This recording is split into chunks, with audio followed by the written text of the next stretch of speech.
কদিন আগেই এক সেলিব্রিটির বাড়িতে বিনা নেমন্তন্নে ঢুকে পড়েছিলাম কবজি ডুবিয়ে খাওয়া দাওয়া করতে। আর সেখানে ঢুকতেই তো চক্ষু চড়ক গাছ। বিরিয়ানি, চিকেন, মাটন, পোলাও, চিংড়ি, কি নেই সেখানে। এই যেন একেবারে রাজকীয় ভোজ। আর তার সঙ্গে লোক দেখে মনে হলো কিন্তু এখানে হাজারের ওপর নেমন্ত্রিত তো এই দিন ছিলই। সেলিব্রিটি মানুষের বিয়ে বলে কথা, সেখানে সেলিব্রিটি নেমন্ত্রিত থাকবে না সেটা হয় নাকি? ছিল প্রচুর সেলিব্রিটির নেমন্তন্ন। আর এখানে ঢুকতেই একেবারে চক্ষু চড়ক গাছ। রাজকীয় এন্ট্রি পথ পেরিয়েই একটা গণেশ ঠাকুরের মূর্তি, গণেশ ঠাকুরের মূর্তিতে নমস্কার ঢুকে পড়লাম বিয়ে বাড়িতে, যাতে কেউ চিনে না ফেলে। আর সোজা গিয়ে চলে গেলাম চায়ের কাউন্টারের দিকে। শীতের সন্ধ্যায় হালকা হালকা শীত এবং তার সঙ্গে গরম গরম চা কফি বেশ জমেই যায়। আর এই চা কফি খেতে না খেতেই একটা ফ্যানের সঙ্গে দেখা হয়ে গেল। তার সেলফি আপডেট মিটিয়ে পৌঁছে গেলাম মকটেল কাউন্টারের দিকে। আর মকটেল কাউন্টারে গিয়ে দেখি চারিদিকে ধোঁয়ায় ঢেকেই গেছে। এ যেন একেবারে স্বর্গ। পুরোনো দিনের সিনেমাতে যেরকমভাবে স্বর্গগুলো দেখানো হতো না, ঠিক সেই রকম লাগছিল। আর তার সঙ্গে রং বেরঙের বিভিন্ন রকমের মকটেল। পছন্দ মতন একটা মকটেল আমি বেছে নিলাম। আর সেই মকটেল খেয়ে নিয়ে একটু আশেপাশে ঘুরে দেখলাম খুব সুন্দরভাবে পুরো মাঠটাকে সাজানো রয়েছে। আর এই দিন এখানে ঢুকেই কিন্তু সিদ্ধান্ত নিয়েছিলাম যে কোনো কাউন্টার থেকে কিন্তু আমি এদিন স্টার্টার আইটেম খাবো না। সুইট অ্যান্ড সাওয়ার ক্যাটারিং সার্ভিসের কিন্তু পুরো ভেন্যু জুড়ে এরকম বয়রা ঘুরে বেড়ায় খাবার দাবার নিয়ে। তাদের কাছ থেকে এদিনের খাবারগুলো আমি সংগ্রহ করব। আর এখানে কিন্তু প্রচুর সুন্দরী সুন্দরী মেয়েরাও রয়েছে যারা সার্ভ করছে। খাবারের স্বাদ যেন তাতে আরও কয়েক গুণ বেড়ে যায়। প্রথমেই নিয়ে নিলাম রেশমি কাবাব। আর এখানে স্টার্টার আইটেমে কিন্তু প্রায় 15 থেকে 20 রকমের আইটেম ছিল। আর এই রেশমি কাবাব খেয়ে নিয়ে আমি আশেপাশে ঘুরে বেড়াচ্ছিলাম। তার মধ্যেই আরও একটা সুন্দরী এসে জিজ্ঞেস করলো যে চিকেন অমৃতসরি নেবো কিনা। সেখান থেকে আমি নিয়ে নিলাম চিকেন অমৃতসরি এবং তার সঙ্গে চিকেন টিক্কা।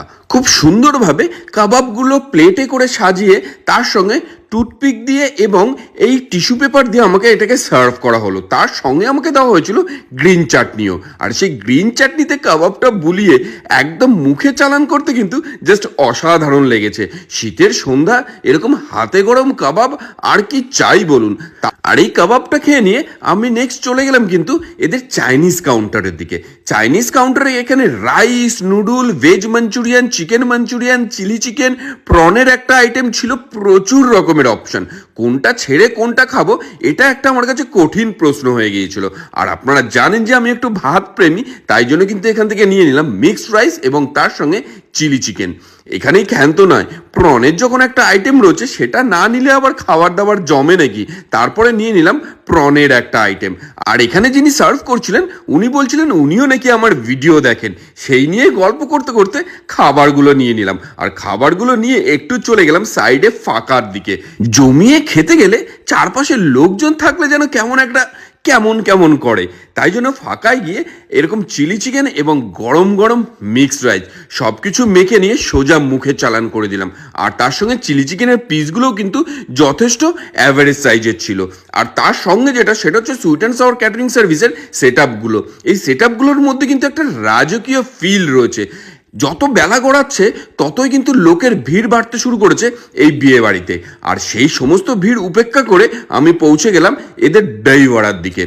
বিয়ে বাড়িতে যতই আইটেম থাকুক না কেন, দই বড়া, পাপড়ি চাট, ফুচকা এইগুলো যেন আমাকে টানে। আগে থেকে সিদ্ধান্ত করে যায় যে এগুলো খাবো না, চিকেন, মাটন, প্রন এগুলোর দিকেই লক্ষ্য দেবো। কিন্তু নিজেকে যেন ঠিক আটকে রাখতে পারি না।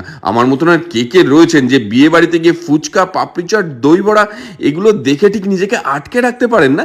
জানাবেন আমাকে কমেন্ট বক্সে। আর এই দই বড়াটার কিন্তু দইটা আর যে টক চাটনিটা দেয়, দুটোর কম্বিনেশন জাস্ট স্বর্গীয় বলা চলে। দই বড়া খেয়ে নিয়ে নেক্সট আমি চলে গেলাম পাপড়ি চাটের কাউন্টারের দিকে। ফুচকা, পাপড়ি চাট সমস্ত কিছুই কিন্তু ছিল এই বিয়ে বাড়িতে। Sweet and sour catering service বলে কথা, এখানে 100-র মতন আইটেম তো নিঃসন্দেহে থাকবে। ফুচকা না পাপড়ি চাট, এই দুটোর মধ্যে আপনার কোনটা প্রিয় জানাবেন আমাকে কমেন্ট বক্সে। আর আমার ক্ষেত্রে কিন্তু কোনটা ছেড়ে কোনটার নাম নেই এটা সিদ্ধান্ত নেওয়াটাই একটা বিশাল কঠিন ব্যাপার। আর এরপরে চলে গেলাম ফুচকা কাউন্টারের দিকে। আর ফুচকা একটা দুটো খেতে না খেতেই শুনলাম যে এবার ব্রাইড এবং গ্রুমের এন্ট্রি হতে চলেছে। ড্রোন সেজে গুজে রেডি এবং ইভেন্ট ম্যানেজমেন্টের টিম পুরো রাস্তাটা খালি করছে একটা রাজকীয় এন্ট্রির জন্য। আমি ছুটে ছুটে দৌড়ে গিয়ে দেখি ও মা, এত সুন্দর একটা গাড়িটা দেখেই না গাড়িটার প্রেমে পড়ে গেছি। আর এই সেলিব্রিটি ব্রাইড গ্রুমকে কে কে চেনেন জানাবেন আমাকে কমেন্ট বক্সে। প্রথমে ভাবছিলাম এই গাড়িটা নিঘাত চলবে না, এটাকে হয়তো ঠেলে নিয়ে আসতে হবে। তারপর দেখলাম না, গাড়িটা চলেও। এই গাড়িটা দেখে আমার মনে হচ্ছিল আমারও যদি এরকম একটা গাড়ি থাকতো এবং মাঝে মাঝে ঘুরতে যেতাম, মন্দ হতো না। কার কার এরকম মনে হচ্ছে যে এরকম একটা গাড়ি চাই জানাবেন আমাকে কমেন্ট বক্সে। আর তার সঙ্গে এনজিটা দেখুন, চারিদিকে বাজি এবং এত সুন্দরভাবে একটা ইভেন্ট অর্গানাইজ করা হয়েছে। আমি তো পুরো আপ্লুত হয়ে টোটাল এন্ট্রিটা দেখছিলাম। তার সঙ্গে ব্যাকগ্রাউন্ড মিউজিকটাই না পুরো স্বয়ং সম্পূর্ণ হয়ে উঠছিল। কপিরাইট ইস্যুর কারণে আমি সেই ব্যাকগ্রাউন্ড মিউজিকটা এখানে দিতে পারলাম না। সেটা দিলে আপনারা আরও বুঝতে পারতেন যে এন্ট্রিটা কতটা রাজকীয় ছিল। আর এদিকে এন্ট্রি চলছিল, স্টেজে চলছিল বিভিন্ন রকমের পারফরমেন্স, কিন্তু আমার মন পড়েছিল কিন্তু খাওয়া দাওয়ার দিকেই। তার কারণ এখনো প্রচুর স্টার্টার আইটেম বাকি রয়েছে, তারপর মেন কোর্স, ডেজার্ট, ওরে বাবা কত কিছু খাওয়া বাকি এখনো। এই চিন্তা করতে করতে আমি সোজা চলে গেলাম আরও এক সুন্দরীর কাছে। সেখান থেকে নিয়ে নিলাম ভেজ কিছু স্টার্টার। আর এই ভেজ স্টার্টারের মধ্যে ছিল কিন্তু প্রচুর রকমের অপশন, কিন্তু এই চিজ সুইটকর্ন বলটা কিন্তু আমার জাস্ট অসাধারণ লাগে। একদম হাতে গরম একটা খাবার, তার ওপরের পাটটা একদম মুচমুচে, আর ভেতরে ভাঙলেই চিজের সমুদ্র এবং মিষ্টি মিষ্টি কর্ন, সব কিছু মিলিয়ে যখন মুখে যায় না, ও হো একেবারে স্বর্গীয় অনুভূতি। আর এই সমস্ত খেয়ে নিয়ে আমি চলে গেলাম আবার নন ভেজের দিকে। নন ভেজের মধ্যে এখানে ট্রাই করলাম গোল্ডেন ফ্রাইড প্রন। আর এই গোল্ডেন ফ্রাইড প্রনটা কামড় দিতে বুঝতে পারলাম যে এটা কতটা গরম ছিল। মুখ থেকে একদম ড্রাগনের মতন ধোঁয়া বেরোচ্ছিল। সেই এফেক্ট কাটিয়ে তুলতে সোজা পৌঁছে গেলাম টেংরি কাবাবের দিকে। আর এরকম নরম নরম টেংরি কাবাব, এই টেংরি কাবাবটা কিন্তু আমার দারুণ লাগে। আর সেই খেতে না খেতে আরও একটা ফ্যানের সঙ্গে দেখা হয়ে গেল। তার সেলফির আবদার মিটিয়ে নিয়ে আমি আশপাশটা ঘুরে দেখতে লাগলাম। দেখলাম চারিদিকে মানুষজন কিন্তু পুরো খেতে ব্যস্ত হয়ে উঠেছে। যত বেলা গড়াচ্ছে ততই কিন্তু ভিড় বাড়ছে এই বিয়ে বাড়িতে। আর আমি চুপিসারে এগিয়ে গেলাম মেন কোর্সের দিকে। মেন কোর্সে প্লেট নিয়ে প্রথমেই পৌঁছে গেলাম তাওয়া ফিশ কাউন্টারে। আর এই গরম গরম তাওয়া ফিশ এবং তার সঙ্গে ধোঁয়া ওঠা পোলাও, বাসন্তী পোলাও, এবং তারপরে যেটা ছিল সেটা হচ্ছে বিরিয়ানি কাউন্টার এবং প্রনের কাউন্টার। প্রনটা আমার খুব একটা পছন্দ নয়, তাই জন্য স্কিপ করে গেলাম। সোজা চলে গেলাম চিকেনের দিকে। আর চিকেনে প্রথমেই আমাকে দিল একটা হাড়ের পিস। আর এই একটা পিস দেওয়া দেখে আমি বললাম, কি করছো দাদা, এক পিসে আমার কিছু হয় নাকি? দাঁতের ফাঁকাগুলোও বন্ধ হয় না, আরও কয়েকটা পিস দাও। এবং হাড়ের পিস কিন্তু চিকেনের আমার সব থেকে বেশি ভালো লাগে। চিকেনে কার কার হাড়ের পিস এবং কার কার সলিড পিস ভালো লাগে জানাবেন আমাকে কমেন্ট বক্সে। আর এই খাবারগুলো নিয়ে আমি চলে গেলাম সাইডে ফাঁকার দিকে। আর এই তাওয়া ফিশটা দেখুন, একদম গরম গরম ধোয়া ওটা তাওয়া ফিশ, এটা কিন্তু জাস্ট এদের অসাধারণ করে। আর এর পরে যেটা রয়েছে আমার জন্য সেটা হচ্ছে একদম গরম গরম পোলাও এবং তার সঙ্গে চিকেন কষা। চিকেনের একদম লাল লাল ঝাল ঝাল ঝোল এবং তার সঙ্গে হলুদ হলুদ মিষ্টি মিষ্টি বাসন্তী পোলাও, দুটোর কম্বিনেশন যাকে বলে একেবারে উত্তম সুচিত্রা জুটি। মেখে নিয়ে সোজা মুখে চালান করে দিলাম। আর তারপরে চিকেনটা দেখুন, আর এই চিকেনটাও কিন্তু একদম নরম তুলতুলে হয়েছিল। হাড়ের পিস, তাও কিন্তু কামড় দিতে ছাড়িয়ে বেরিয়ে চলে আসলো। আর এরপরে চলে গেলাম বিরিয়ানি কাউন্টারের দিকে।